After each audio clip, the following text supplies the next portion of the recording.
அவ்வளவுதானா? தமிழக தேர்தல் பற்றி அமித்ஷா மேஜைக்கு போன ரிப்போர்ட்.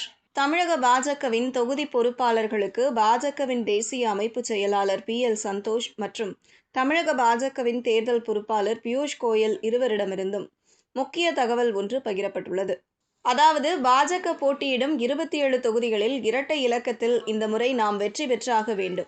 அதற்கு தேசிய தலைமையிடமிருந்து என்ன உதவியோ அதனை கேட்டு பெற்றுக்கொள்ளலாம். அதே சமயம் இரட்டை இலக்கத்தில் நமது வெற்றி இருக்க வேண்டும் என்பதால் கடைசி கட்ட தேர்தல் வியூகத்தில் சீரியஸாக இருக்க வேண்டும். அந்த வியூகம் என்னவென்பதை உங்களுக்கு ஏற்கனவே அறிவுறுத்தப்பட்டிருக்கிறது. அதனால் அந்த பணிகளில் தீவிரமாக இருங்கள், அலட்சியம் கூடாது. ஒவ்வொரு பூத்களிலும் பாஜகவுக்கு 60% அதிகமான வாக்குகளை பெறத்தக்க வகையில் உங்களின் வியூகங்கள் இருக்கட்டும். தோழமை கட்சிகளை ஒருங்கிணைத்து அவர்களின் வாக்குகள் முழுமையாக தாமரைக்கு கிடைக்க வழிவகை காண வேண்டும். நமக்கு கிடைத்த உளவு தகவல்களின்படி